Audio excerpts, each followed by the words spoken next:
There are so many things we could do to continue to differentiate ourselves from other sports while also making the sport welcoming to other people, which I think is important, but also keeping the integrity of why most people are doing this. Because let's not say it's all, because it's not. I had multiple athletes say when they said they were shortening the swim, people were cheering. That's ridiculous. We sign up for these things to test ourselves.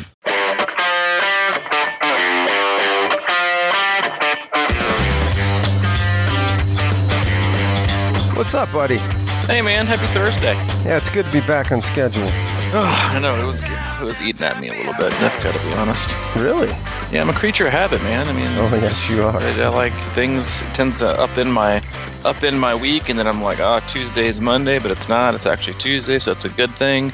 And now here we are at Thursday, and it's basically the weekend. So, welcome, Crushing Iron Podcast 270. 270, man. 270. Been a long, kind of short, but wonderful journey. Thank you for joining us. We've been coming to you, well, twice a week for the last, what will be 3 years in October. And we bring everything triathlon and life related, not just data and numbers and top 10 ways to improve your last 10 miles of the Ironman bike split on only 37 minutes a week, and improve your swim by only swimming once a month. That's not our spiel. That's not our shtick.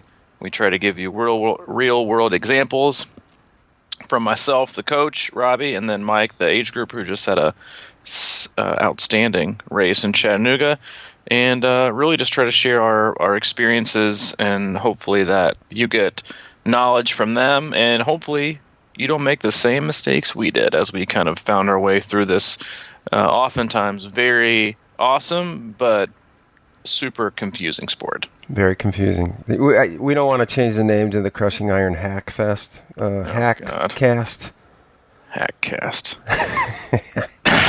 Yeah, there's no way. Hacks, whatever. But it's hard work. And speaking of hacks, though, it's kind of funny, and I guess this isn't really hack related, but it is kind of funny looking back how everyone wrote like all these books on Kenyans, and how they've adopted these like specific running, methods, and how we should all run like them. And let's just be honest, they're all pretty much doped up to the gills. The Kenyans are? Yeah, there were just two more who placed I think 1 and 2 in the last Olympics in the marathon. They're both popped for doping. And I think really? The Kenyan coach just got banned for 10 years. So yeah. So let's not all be prisoner of the moment. But that's so like triathlon, like the cadence thing, like, oh, you got to have 90 cadence like Lance. Yeah, he wasn't really functioning like a real human either. So there's so many things like that. But the Kenyans for a while, but they still have the right idea. I think they run about 100 miles a day on quinoa. Well, quinoa is their dope. On quinoa. What is that, a loofah? Well, you can do that if you're also doped up to the gills. But anyway, yes, we are not a hack cast at all. We are triathlon and sometimes a life cast. I must have had some Kenyans in my age group down there. Yeah, well, those just kidding. Just above average. Some of those guys in like the 50-plus age group have more testosterone than a 17-year-old high school. It's kind of crazy. But yeah, anyway. It's my goal one day to get on the podium with a sign that says, "Test me now." Yeah. Because I'm going clean, man. I'm just doing it. You're going clean? Like you haven't been clean? Well, I am clean. I'm going, I'm like ongoingly clean. Yeah. We might want to edit that out a little bit. Yeah. But anyway, I've been waiting to hop on this since Sunday, and I have so much to talk about, and just be prepared because sticking with the theme of Ironman and 70.3s, we may just cut this podcast short. Zinger out of the gate. Well, let's say... if you're just new to the cast, we have a great Facebook group that you might want to join. You search Crushing Iron Group. Now, add that group word because a lot of people join the other public group, which is fine, which is cool. But the private group is one where we have really good discussion, and we're getting a lot of people in there. And speaking of the podcast, the downloads are, really increasing at a comfortable rate, but they're very consistent. So we thank you for joining the podcast, and glad that you're sticking with it. It seems like people are listening more than once, and maybe even digging around in the archives. Yeah, I think we had a lot, and that was shown to us when we didn't release on Monday like we usually do. But yeah, we have a lot we had our last cast, and even the cast before that was kind of like looking into Chattanooga 70.3, which is a big team race for us. We did a bit of a recap, and I stuck away from what is which is just an inconsistency I see across the board. But there are a lot of things I took away from that weekend that I think we could do. And obviously, I don't run a race. I'm not a race director. Don't ever want to be a race director.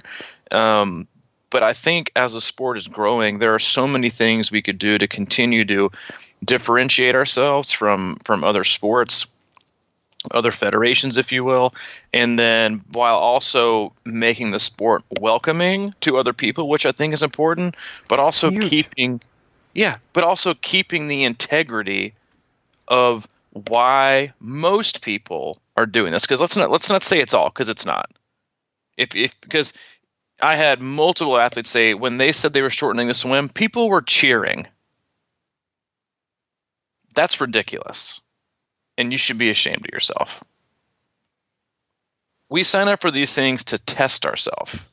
So I got a whole lot I'll let you kind of get out of the gate with this as your thought as an athlete, because you were there and I knew you were super disappointed. I know all the athletes that I worked with are super disappointing, because we actually work very hard on the swim and take it very seriously, and that won't change. But as an athlete, I want to get your thoughts and feelings as you heard that. And then I'll go into what I have as I think ways to address the opportunities and the options when they feel like cutting the swim is in the best interest of the athlete and the athlete's safety.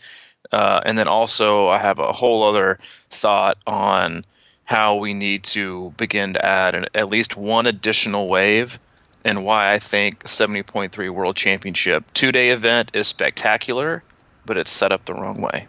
Ooh, okay. I like this.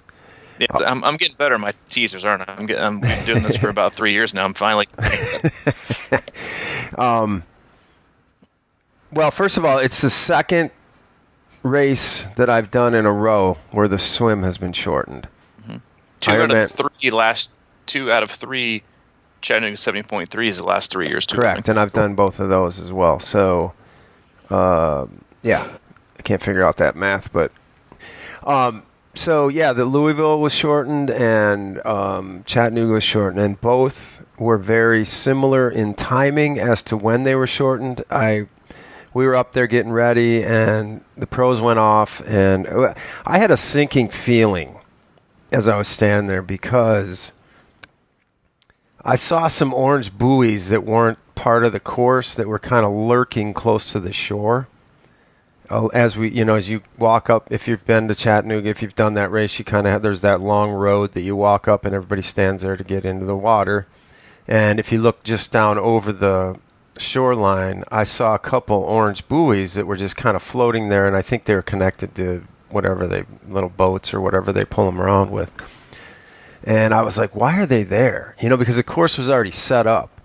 And I think what they had said at the athlete meeting, I've heard from a few people, was that they were going to kind of, use the pros as guinea pigs to see how they handled the current and then make a decision. But I personally think that decision was made before the pros got in the water. It was made 2 days earlier. Yeah. So they were talking about shortening it at the first Friday athlete briefing. Right. And so it was the same way. I was all, okay, so, you try to time it out because you got to put your wetsuit on. It's actually kind of hot there in the morning, even though it's not that hot. But when you put a wetsuit on, so you're trying to time it so you don't overheat. And I saw the pros go off, and I'm watching the men come around the buoy, and they're swimming downstream. And I'm like, okay, maybe this is on. So I pull on the wetsuit, and I keep loosening up and keep getting ready and trying to time it right. So I'm ready to go with a little nutrition and the whole 9 yards, and keep squirting cold water down my wetsuit. And then I put Then I put my cap on, and I'm thinking we're ready to start walking up, and I put my earplugs in, and I know.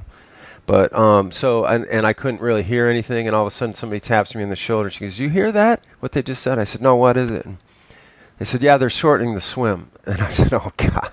I was so pissed again, man. I'm just like Gary, because like you said, man, it's like you practice and you swim hard and you get to this point where you want to do it. And I've done upstream swims that are not easy, but it's a challenge that's the part.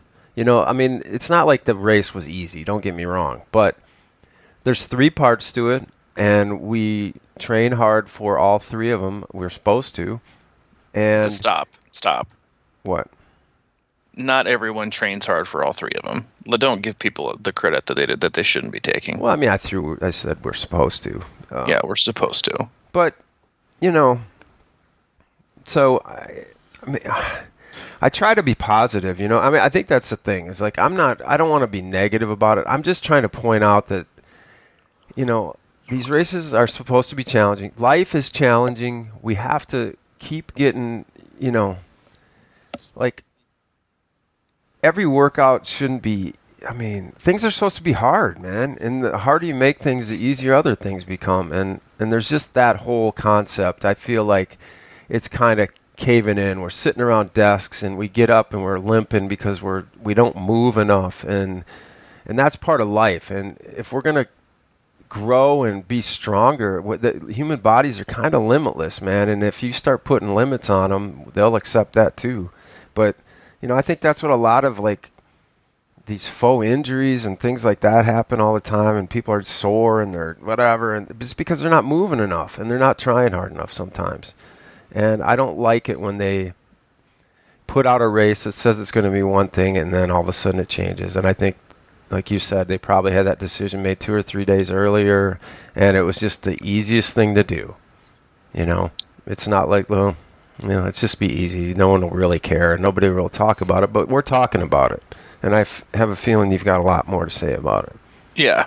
Have a cup of coffee, sit back, relax, and enjoy. Let me just hit record here and kick back. So, listen, I agree with you 100% in that I'm not trying to be negative either. And to me, this isn't so much even about the shortening of the swim or a cancellation of a swim. Because, listen, like, I get it.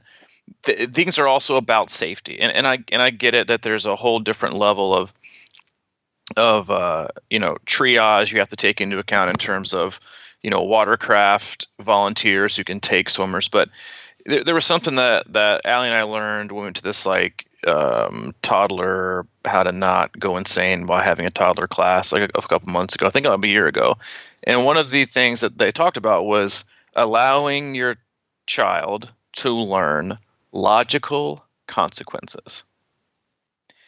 Because this day and age, we have and create safety nets for everyone. Like, it's like failure is a disease. I don't want you to fall. Don't get too close. That you might get hurt. Don't do like what's wrong. Like, that's how we learn. We learn from making mistakes. We learn from trying and by failing and by getting up and doing things again. The people that in your life, I know for myself personally and you, the things that made us the strongest were the hardest things that we ever had to go through, and all of the failures that we either put on ourselves or went through that wasn't on ours, but we came through and we're on the other side. That's how you learn. That's how you become something and someone.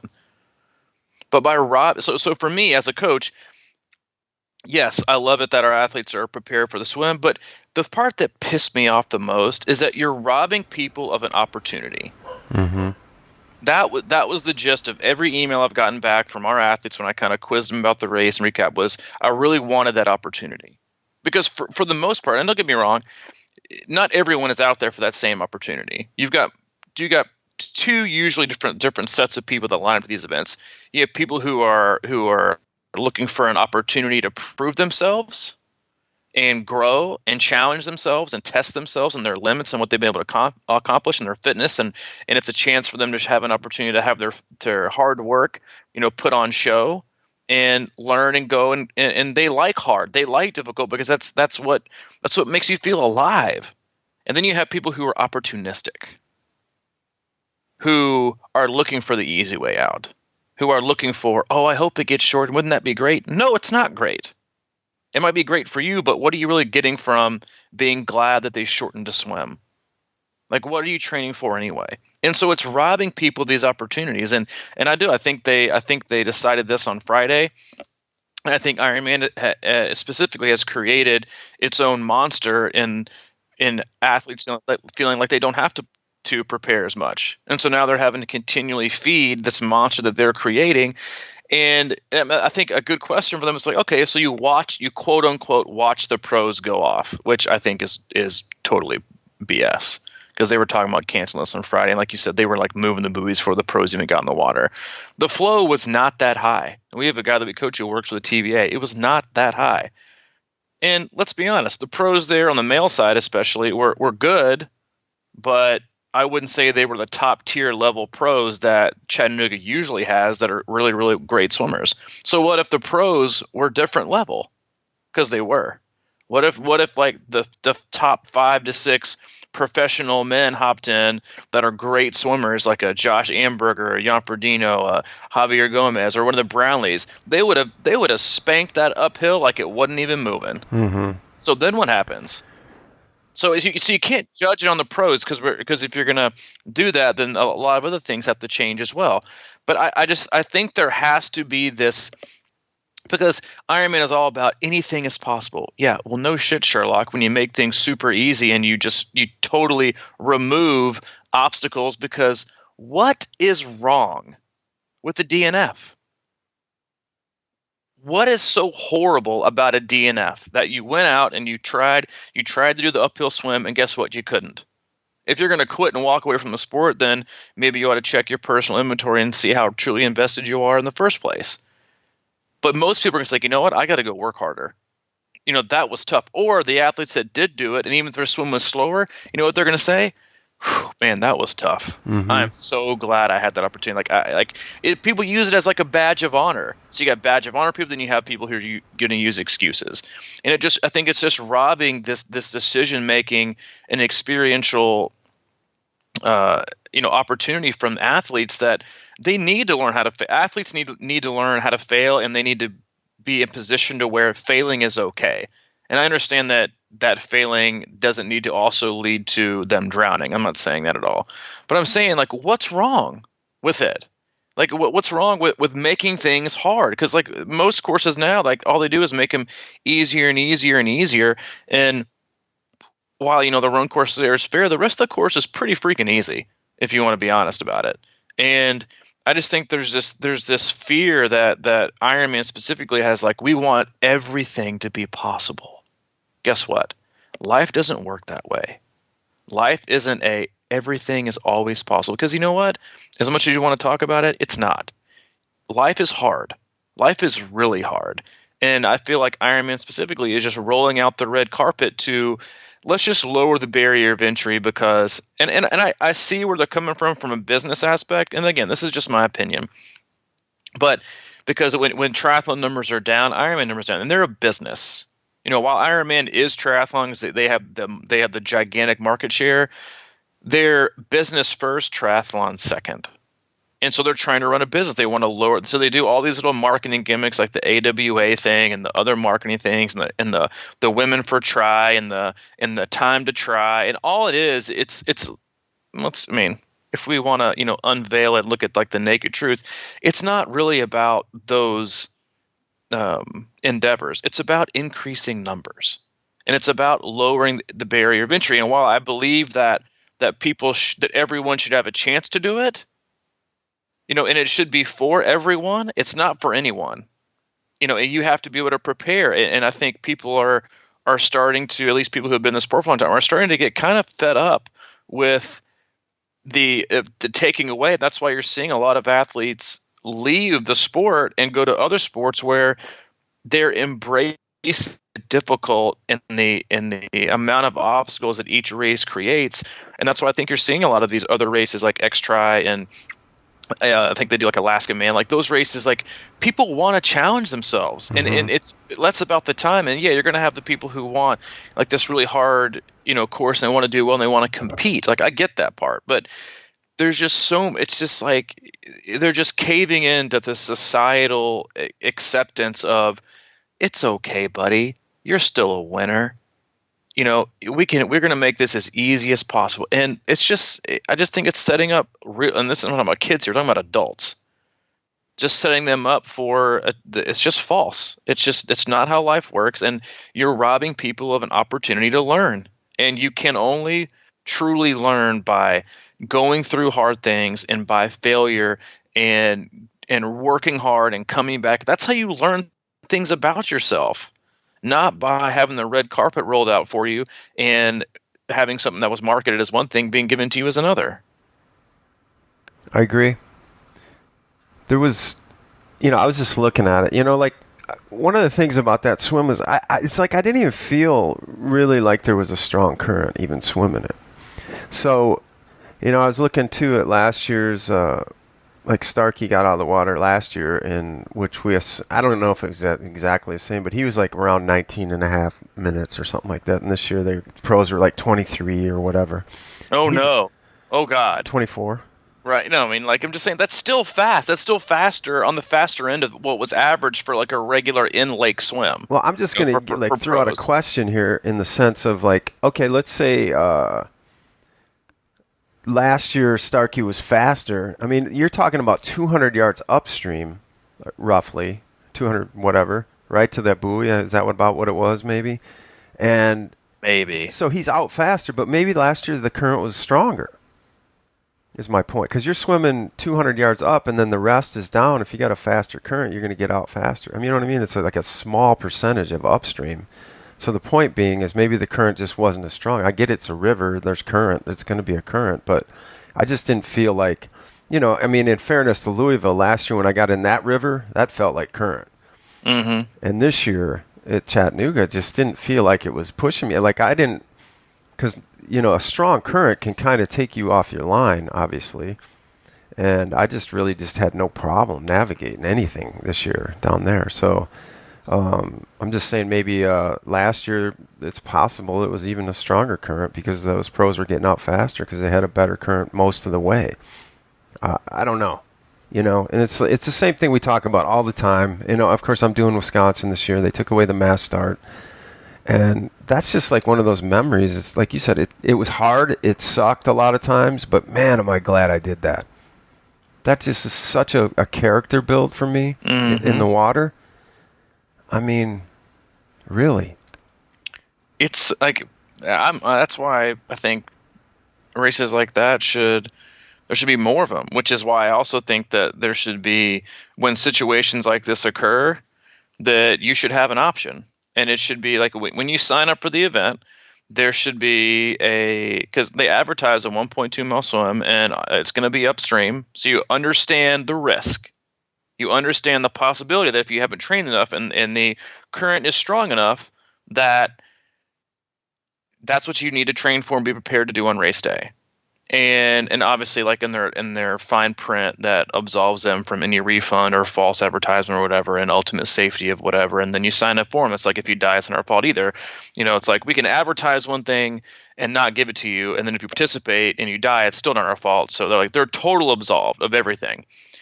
But I think when you sign up for these events, you should check a box that says competitive wave. And we talked about this, I think, around this time last year.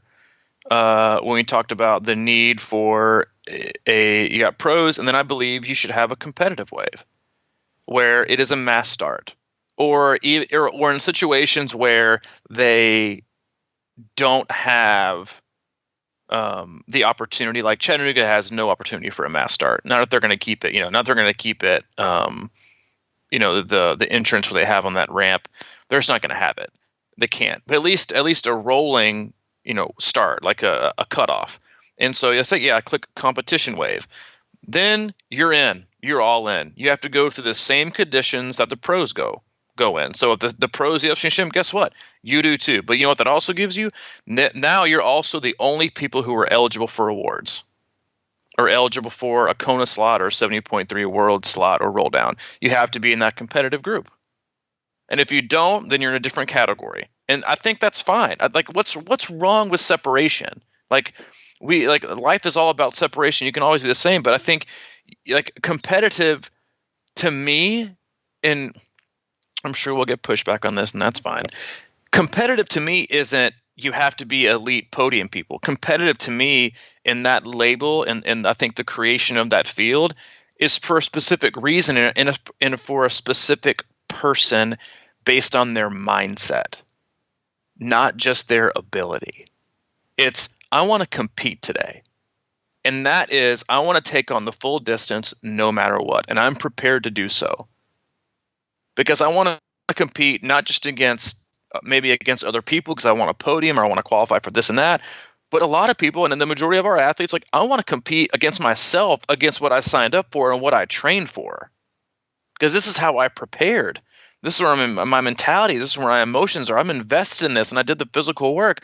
Now I want a full. I don't want just a piece of the pie. I want the whole thing. And so I think when you should create that to give these people an opportunity. And I don't know if there's like, oh well, they can't have all this, they can't have all that, and then and base the number of in water volunteers and safety around that. Or you have to create, but I think you have to give these people opportunity. And guess what? You go in, you sign up for the competitive wave, you do it, and you can't finish, then you're done for the day. But at least you tried.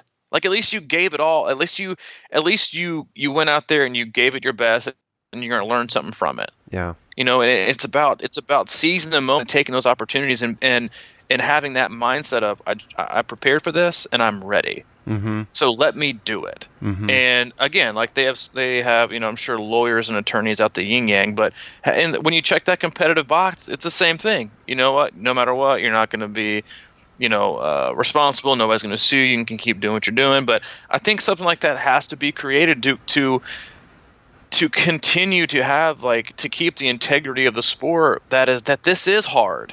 Yeah. Everything is possible, but everything is possible if you work for it, and it's hard, not just pancake flat, easy, super crazy, like race directors or whoever else makes the decision to pull the plug so early. It's like I don't get it. Like, I don't understand why. And yeah, I mean, well, along that lines, man, I've been thinking, like, I get the fact that some people don't want that type of challenge. They just want to cover the distance or whatever like that. So, wonder if they could rank the races, like kind of you rank hills, like Cat 4, Cat 5, whatever like that. I wonder if you could kind of like have harder races and just sort of signify them as that. Not blatantly or whatever, but like, sort of some of these. For example, we're going back, like Mont Tremblant is a tough one, or going back to Wisconsin. Then Wisconsin becomes a mass start again, and it just becomes, quote unquote, a harder race. And that going in, they're ranked in a way. So like Chattanooga, the 70.3, maybe they move that, they find another place you can jump in the water where it is all downstream, but it's still the distance. And then it becomes just sort of a Cat 3 race or whatever, And that's an easy fix. I mean, it really is. Like, it's an easy fix. Like, and they do this based on, like, what they label like North American Championships for 70.3 and the full distance, and they allocate more Kona slots and more 70.3 worlds for that. Mm-hmm. So you take these races where, like, that are traditionally super, super easy, or where things might get cut short, or like you said, or maybe the level of not competition, but the level of the terrain and the difficulty of the course. Let's say you're only given 20 slots, but a course that's infinitely harder might have like 100. If you're gunning for a slot like that, and then there's no roll down for any slots at the other ones, you just take it and you go. Or there's none, then they get reallocated to the tougher ones. And I get it. Like, don't start screaming at me. I'm like, oh, well, not everybody grew up swimming year round, and not everybody that. Guess what? There are plenty of people who line up on that race who have worked their butt off all year long from a no swim background who wanted to swim. What's wrong with making it hard? What's wrong with allowing people an opportunity? So don't come at me with like you're different because you're a swimmer. Yeah, I am. But I also work with athletes who aren't. Well, I'm not. I mean, I You're wasn't. you're not. And but they First want one I that wanted was opportunity. that mass start, and I keep going back to that. I know, but it's just one of those races that I wanted that opportunity to get in that mass start, and I keep harping this drum, and I'm not. I have no. Oh, jeez, Maddie is mad. She's right with me. She's She's with me. furious about this too. She should be. Scared the crap out of me. But anyway, the idea that I keep talking about, I don't know if any this is right or anything, but it just seems to me like I think a lot of people like that mass start, and Wisconsin I don't think has sold out since they stopped doing it. So maybe is there something there? There could be. I mean, I think it was also timely with like the sport, but again, that's when like Ironman didn't start to change so many things about their events until there was a decline in the participation in the sport and decline in registration. And now everyone is, I think I said this to you, is like Ironman has gone Instagram. That's their thing. We want to pitch and sell you that this is impossible, but you can make it possible by signing up and then allowing us to change the course and cut it short, allowing it for it to be possible. But I get it. Like from their standpoint, I get it. It's not something I'll be able to sleep at night with, but I get it because they're promoting and marketing and selling to the world and the people that we have now that is filtered, that is selfie this and selfie that look at me and look what I accomplished. It's about what you see that you think and it appears to be done on the surface, but deep down in the nitty-gritty, maybe that's just not the reality of the situation, which is why you see so many athletes leaving and going to do things that are hard. Like they're going to be like, I know a lot of specific triathletes that have just taken up and gone and found something like another sport that's just harder. Not harder because they're going to podium, but harder because they need hard, because it's good for them and it's something that drives them. And I just think that again, like this isn't about just swimming. This isn't about being a slow or a fast swimmer. It's about allowing people the opportunity to succeed on their own terms through something difficult. And it's not about robbing them an opportunity to figure out if they need to get better or they have room for improvement or figuring out, because like there's just nothing wrong with figuring out through failure that things need to change. Like that's how we learn. We don't learn from acing a test. We learn from getting a C or a B and seeing red marks on our paper and figuring out, okay, you know what, maybe I need to work on that. Yeah, you have an opportunity. You have two choices there: either to throw in the towel or try and get better.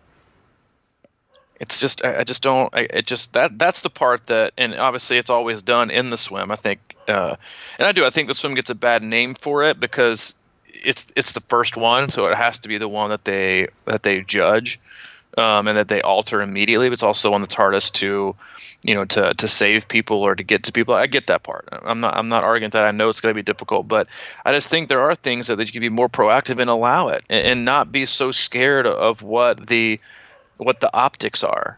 It's just they're just terrified of optics, and it's a hard race, so people won't sign up.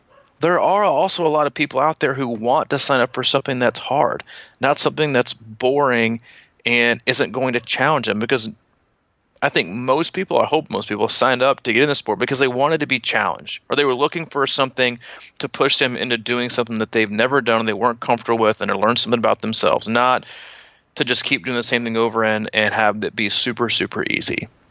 Because that's just not where growth happens. Like it's the same thing with working out. It's like you gotta have the easiest, but you gotta have the hard days, and that's what matters. And I just think that there's just so many things about the sport that are becoming so diluted to even the world championships are like I don't even know if they should call them that anymore. Like, or make it sound like so grandiose, like they're the greatest athletes on the planet that have ever been, and the top athletes go there. Like, it should be called something because they're just letting free people walk in for whatever reason.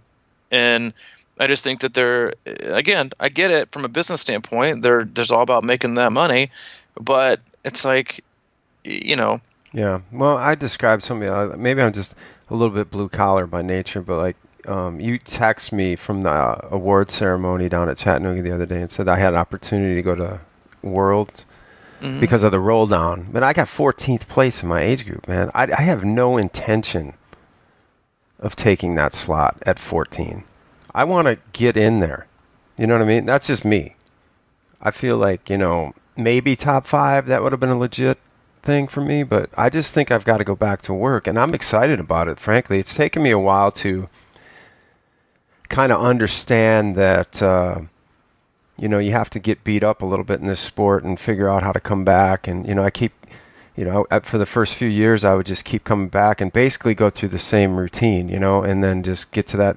Your first Ironman, most people that start training from, say, a year out, they go to that Ironman marathon, and it is just like the worst experience of their life, their toughest.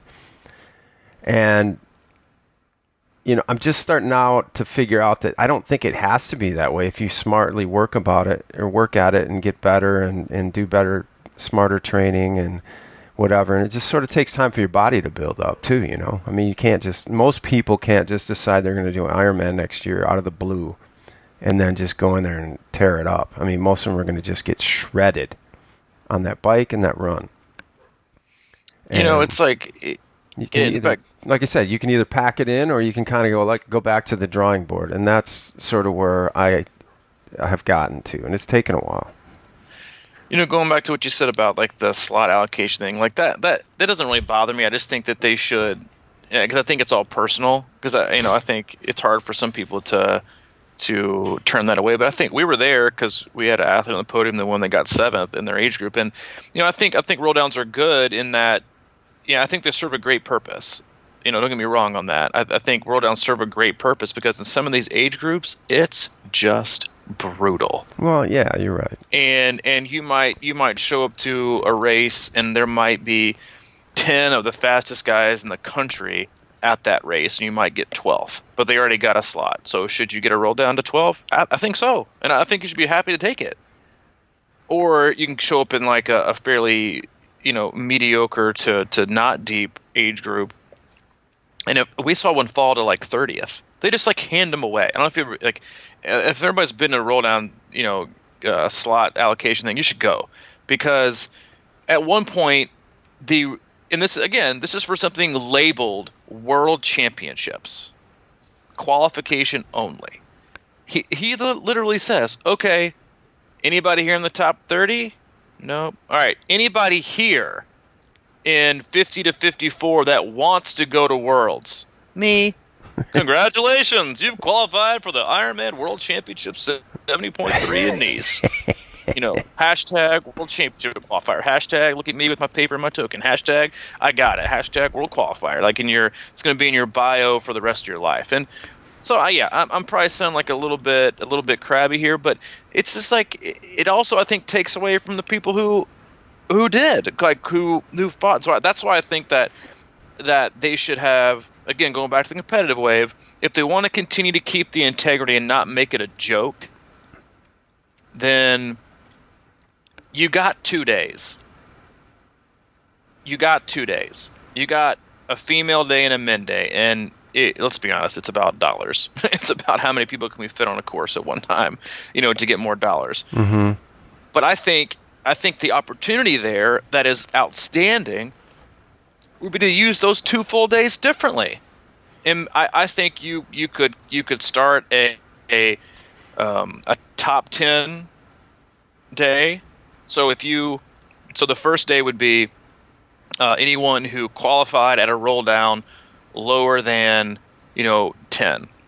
You all compete on this one day, or maybe other specific age groups, like the ones that are quite a bit slower. Let's just be honest, or they're slower, like 60 up. Everybody in those age groups plus these age groups, from a time standpoint, you're on this day because it'll be around the same part. It'll be more competitive because you're competing with people that are around the same time in the same age group. But yet the next day would be if you qualified on the podium at your event or you're within the top 10. And that's how you split them up. And I think they should be differentiated as such, because I think it creates value, and it creates more of something that athletes really, really want to do, and that athletes really, really want to participate in, that they'll take a lot of pride in it. And I think again, like it's, there's more obviously kinks to be worked out on my part for sure on that before I make a pitch to Andrew Messick. But but I just think that there's nothing wrong with opening things up to more athletes, to create more opportunities for people to get into the sport and participate and fall in love. I'm all for that. Yeah. I mean, I hope our podcast is a huge part of that. But I also think that you can't just totally neglect the other end of the spectrum either.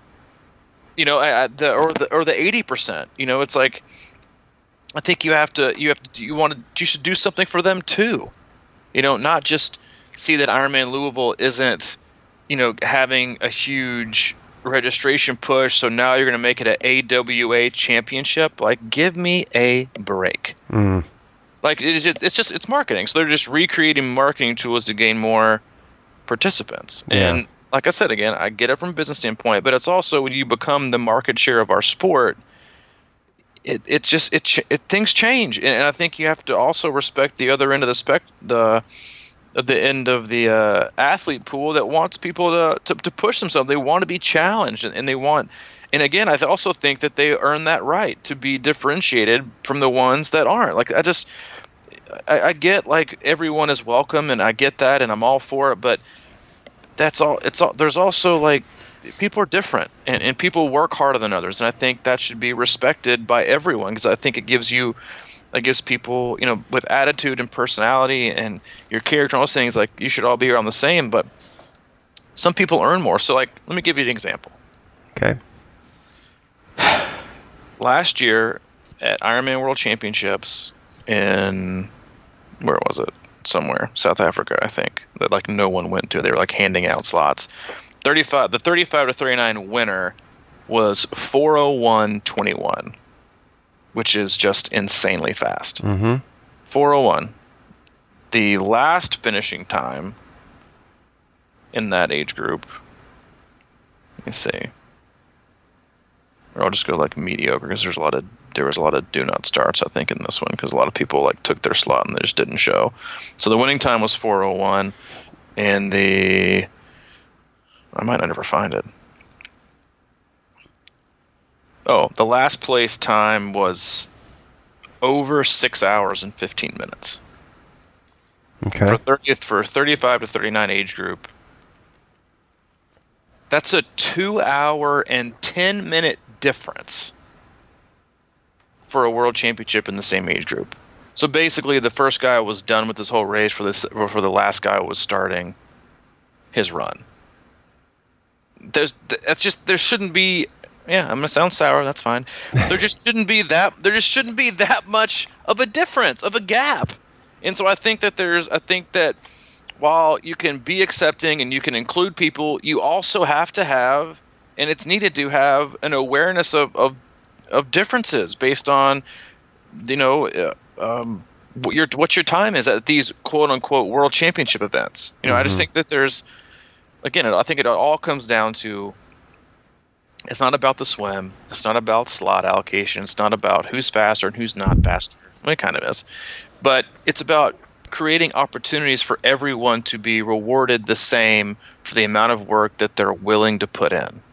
Not just, let's basically give everyone a participation ribbon for a shortened course and label it the same, and everyone is all one.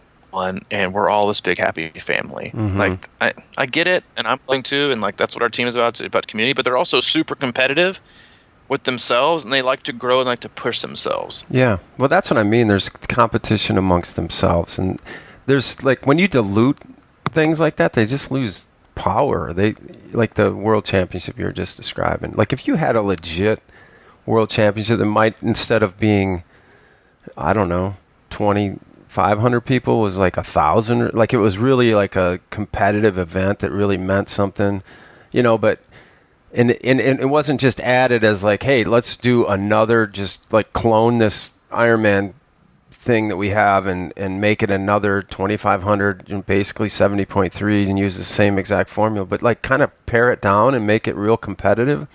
That would get a lot of interest, I think. And you know what I mean? It would be differentiate. People would love it. People would love it because like you said, people also like to challenge themselves against a course, but they also like to challenge themselves against the best people within their age group. People like that. Yeah. Because people want to be, and it's not an elitist thing, and it's not a competitive thing. It's I want to compete. I want to see where I stand. Yeah. Not because they necessarily always pick to win, but it's like I want to see where I stand because I also like to know what else I need to work on. And that's how we grow, by comparison and looking at the people, and then also admiring other people by what they're able to accomplish, and then thinking, you know what, I think I can do that too.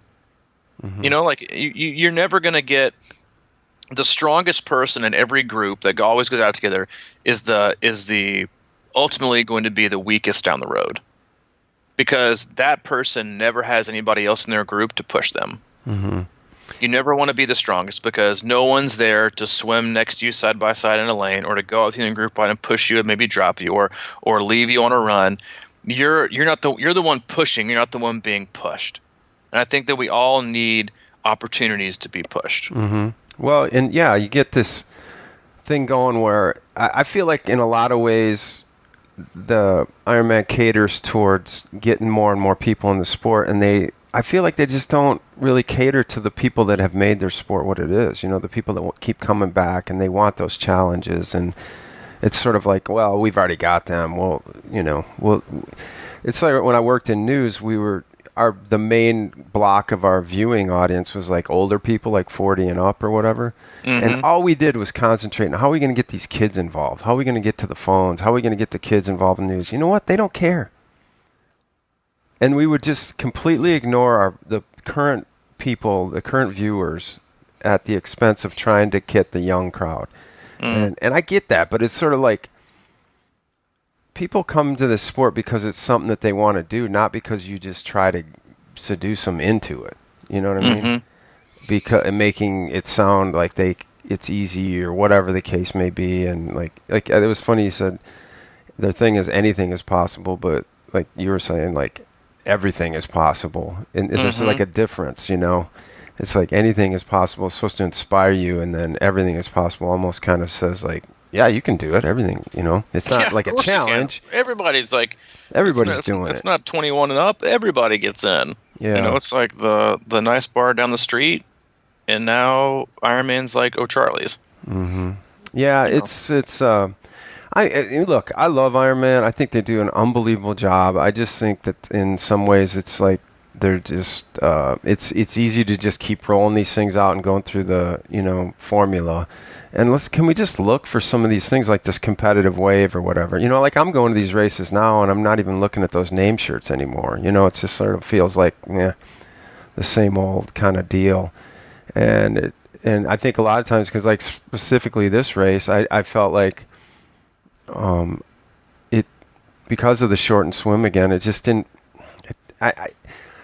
I don't want to say it's not an accomplishment. You know what I mean? Like we especially like at Louisville last year, we're like, don't take anything away from your effort, because that's still very, very hard.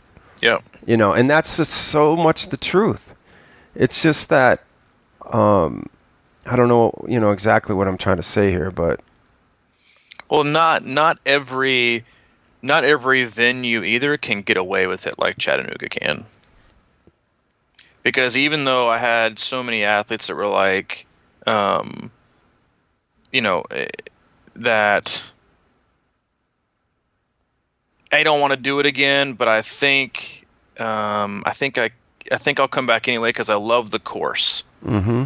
Some people are like, I'm not going to come back because they keep shortening the swim, and they like to test themselves. But Chattanooga and the race itself is so great, and the city is so wonderful, and they put on a really awesome event. People overlook that. I think not other cities can't get away with that. You know, 'cause I think it's also based on like, I think they also have like the opportunity to think, you know, some races can't afford that because things will just continue to drop. Like I think Gulf Coast maybe the weekend before Mother's Day had a much rougher swim, but their participation numbers have not been great. Yeah. And so I think there has to be a little. I think that plays a part. I honestly do. I don't know if it does or not, but I think it has to. Is that I think we can get away with that. It certainly does. That's exactly my point. Is that it's like if that's going to always figure it out. Go up the other side of the river. Is there a place by that boathouse? I don't know the distance, but just make it a downstream swim. You know, a full downstream swim. Just find a place. on the river. Figure it out. Don't, maybe make the exit a little bit further down on that ramp. I don't know. Just like kind of figures. There's got to be a way, and I just feel like it's going through the motions. Gotta be a way, man. It's gotta be. Well, we'll just shorten it. No big deal. They're going to come back anyway. And I probably will too, but I'll probably have the same discussion next year. It's just like, come on. I know, man. it's like, but that's it. I think the some point, cities get more leeway, but I don't know, man. I was just so impressed last year when Wisconsin, they could that was just ripe for cancel the swim. The whole swim entrance was flooded. The whole land area was flooded, and they figured out how to make it work. And you walk through like a muddy, grassy area. What?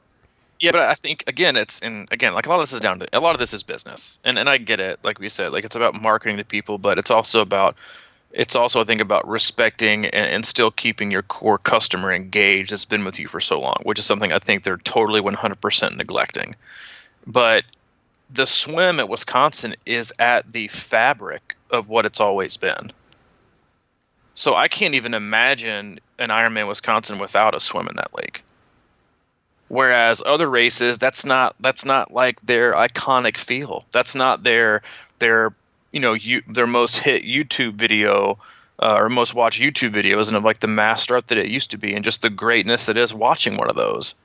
And so I think that also creates separation and preparation in how race directors or the company executes things, or is so quick to pull the trigger. It's like, it's a downstream river swim. Anyway, they're going to be happy about it. Let's just do it. People in Wisconsin would be literally pissed.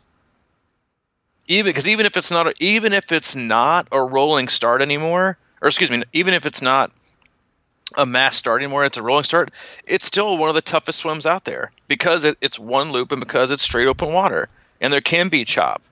And I think people would be generally like, so I think it ends, like you said, it's also like the emotional mental compass of the athletes who are attracted to specific races. And I think that's also a telling sign, is that, certain athletes pick certain races for specific reasons. And then people also pick races that are much easier for other specific reasons. And I think that's great. But like you said, I think it's a great idea to like rate and categorize courses and have that as availability to, maybe a course that's super, none of them are super easy, but the easier course might allow 3,500 people on course with tons of volunteers and super awesome. And then maybe a harder one only offers 1,500 people on course, and maybe registration's more expensive. I would pay more. Well, that's the other part, right? I think that's how you make it. You pay $100 more for a race. Exactly. You want, and you create and you have more volunteers and more safety people for these smaller races that are going to be harder conditions, knowing that you might need them. So the ratio is still the same, essentially, that it would be for a larger race with easier conditions, and you jack up the registration fee. It's like, oh, okay, well, I want this and I want it bad. I'm willing to pay extra for more support so I can do what I was told I'm allowed to do, and that's why I signed up in the first place. Yeah, I like that a lot. I mean, then all of a sudden you're selling out races again and keeping more people happy at the like the competitive-minded people, maybe a little more competitive. I mean, we're all triathletes and we're all in this for, hopefully for, the right reasons, but we're also still different in ability and level, and you can all come together at the same race and still have a great time, which is, I think, what we're supposed to do. But again, I think you can't continuously market and appease everyone new to make it seem easy, because then what's going to happen is you're going to always be doing that, and it's going to dilute the fabric of what it's supposed to be, and you're going to end up losing people down the road. So you're always going to you're going to have to continually make it look and market to easier and more people, so you cast a wider net to wider people and making the barrier to entry seem so much lower. And then you're gonna have to cater to them. So it's like you're you had out of our athletes. If you build it, they will come. Mm-hmm. So you used to build it really tough, and people came and they worked hard and they loved it. Now you're not building that much sometimes, and everyone's coming, and it's hard. There's no perfect answer, but I think there's I know it's a hard thing when you're a business and essentially a sport all in one. Yeah. I know that's got to be difficult. I just think there are more ways to keep the integrity of the part of the sport that's difficult. Mm-hmm. Yeah, it's probably like Burning Man. When that started, it was probably like a free-for-all, like a real raw, and like people, and then over time it's kind of gotten more commercialized, and you just can't do it the same way. So I get that too, the whole, I mean, Ironman has definitely a challenge with that, but it's just like, look at just kind of maybe pay a little more attention to the people who are wanting this, because we had 40-some athletes down at Chattanooga, and I bet 30 of them were genuinely bummed about that swim. So when there's smoke, there's fire. You know what I mean? Like, it's just maybe rumbling now, but like when you got, your everyday age grouper kind of starting to go, hey, wait a minute, man, this isn't what I signed up for. That is like a real thing that may not impact things right now, but it will if it keeps going down. Mm-hmm. So, well, we didn't really shorten the podcast too much. Well, we're not in it for the shortness. My to do. Show notes are shortened a little bit. That's all right. Keep it in theme. But again, and in closing, like, this wasn't meant to be like, and hopefully it didn't come across as a negative podcast. I support so much about what Ironman does, but I also think that just like anything, like you should be up and available for critique and feedback and opportunities for growth from your participants and people who love the sport, because I mean that's essentially who also give you the best information, that are the rawest and the most truthful about what we can improve on. And I just think it's, again, to go back to one of the first things I said was, it wasn't so much about the swim. That was just the example because of the decision that was made, and so it's kind of the scapegoat. But it's just it's the removal of the opportunity that just chafes me, and that's what I hate for the athletes. I didn't hate it because the actual essence of the swim was removed, so they can't call themselves a 70.3 athlete, or it's gonna illegitimize their time or their place or their PR. It was, man, like, they have worked so hard and now they can't reap the rewards of that, and now they can't see it, and now they can't feel it, and now they can't experience it, and it's been taken from them. And that's what chafed me the most. It still does. But hopefully, I have no doubt that 0 people from Ironman will listen to this podcast, and that's okay. But hopefully we provided you with a little bit of entertainment today. Definitely not our usual type of cast, but hey, you know what? We're due. And, we do a lot of things. I'd already have a topic for our next cast, but okay. Should I tease it? Yeah, if you got it. Nah, I'm not going to tease it. All right, we won't tease it. Yeah, that was a non-tease tease. But yeah, hope you enjoyed it. Again, like, if it's your first time listening, we're usually not this grumpy, or at least Mike's never grumpy for the most part, unless he's tapering. I'm occasionally grumpy, but it's usually for your own good. They're mostly uplifting and, sometimes a little emo. But appreciate you joining us. You can always go to crushingiron.com, which is our one-stop shop. It's got everything you need to know about swim analysis, camps, coaching, training packages, our club, gear, you name it, it is there. Always feel free, check it out, click the tabs, get to know us better. And we'd also, as usual, like to get to know you better too. We love hearing from our listeners and getting the same kind of feedback that we're willing to give. We're also willing to take. So you can always email Mike directly at crushingiron@gmail.com, and then you can always connect with me directly as well at c26coach@gmail.com. Yeah, because let us know how you feel about it, because it's very possible we can be off our rockers. I don't know. It's just how we think, I don't know. Just passionate about it. It reminds me of, and I'm just going to leave this on a baseball analogy, if I may. Of so I'm a huge baseball fan, and I kind of have, I think it's just a little bit of that old school guy, or feeling, or I don't want things changing or whatever. But like you see baseball players now, and they all wear like armbands and face masks when they're batting, and like shin protectors and the whole 9 yards. And as an old ex-baseball player, I know that makes hitting easier because you're not as afraid, and that's a big part of the game. And that's similar to, I think, the swim. Is like everybody's kind of a little bit on edge about the swim, and that's part of the excitement about succeeding when it's hard. But so my theory is that in baseball, if you can wear all that stuff all you want, but then you have to run with it on the bases. Like if you have all that extra padding or protection, like they get down to first base and it takes them like 2 minutes to take everything off and give it to their coach. I think you got to run with it. If you're gonna play that game, run with the stuff you wore in. Can I say one more thing? Sure. Going back to the competitive wave. I just thought about this and I meant to mention it. I think this is our biggest point of the whole podcast, by the way. The one of the things I dislike the most, and again, it's about people who are at the faster end of the spectrum, but remember, it's about experiences, is the whole rolling. The biggest thing that just chafes me about the rolling start thing too is, and I get it, it's about safety, and I get it's about everyone's, well, you know what, it's not about everyone's experience. So don't tell me it's about everyone's experience and everyone's going to feel safer. Not everyone needs that. So don't tell me it's about everyone feeling things.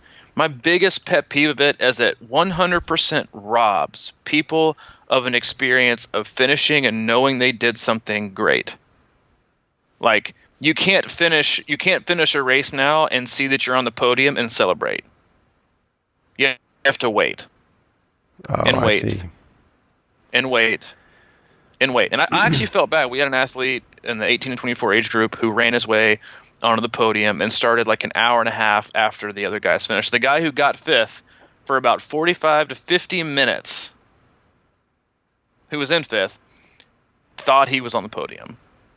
Maybe had been celebrating and pumped and I guess, it's just about people on the podium, so I don't care. Well, guess what? Those people matter too. And they've worked hard for those experiences too, and I feel like they should be able to enjoy it. And 40 minutes later, you go to refresh tracker, and you're not there anymore. And so people can't celebrate that initial reaction and celebration of I did it, because for some people that's a huge deal, and it should be a huge deal. It's like but when they finish, they can't. Like last year for me, it was one of the first times I got on the podium. I was in fourth, and I couldn't celebrate.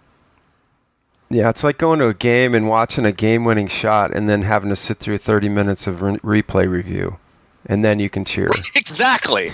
Exactly. It's like, the shot went in at the buzzer, but they're going to take 45 minutes to review it, and then you're going to be told who won the national championship or not. Yep. It's so again, like I get it. It's for one. It's for one end, but it's, you know what? Don't tell me the rolling starts for everyone. Like I just think so. Again, that's the reason for the competitive wave is like let people feel that because they deserve it.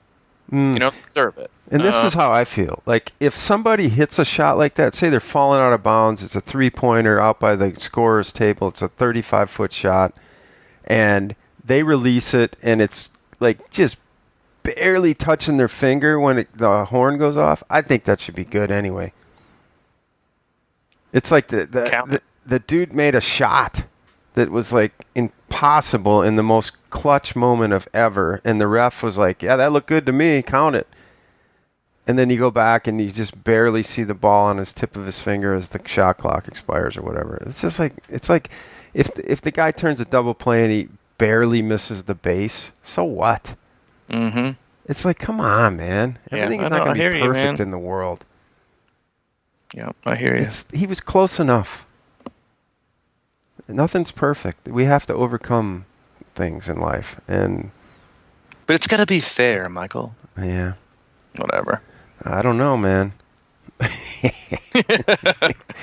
I don't think it does have to be fair all the time. I agree.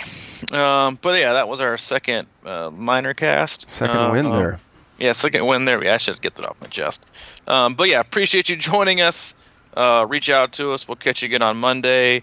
Again, you can go to Facebook and search Crushing Iron Group to be part of what's most oftentimes just a really awesome conversation with really welcoming people. Subscribe on iTunes, hit us up on a review, and always come back and listen to us the next time. All right, man. Well, it's been a blast. Yeah, as always. I am fired up. And I'm going to go train, and I'm going to try and get better. Swim's canceled. I'm going to swim anyway. Good. Because my knee hurts a little bit. Oh, God, you're so old. I don't know. I mean, I was trying to, I tried to go a little 20-minute easy run yesterday, and I was like, yeah, I'm not quite ready for this yet. So I'm going to swim and bike. Just another little quick lesson. If you're feeling like you want to get out and run after you're doing such a hard race, don't be so eager. Swim and bike for a while. That's okay, right? That's right. So that's what I tell people. You go swim and bike easy this week. No running. Mm-hmm. So I pulled it back, man. Good. 5 minutes. I was like, yeah, you know what? Not worth it. Okay. I will catch you later, bud. See you again for the 5th time. All right. Bye-bye.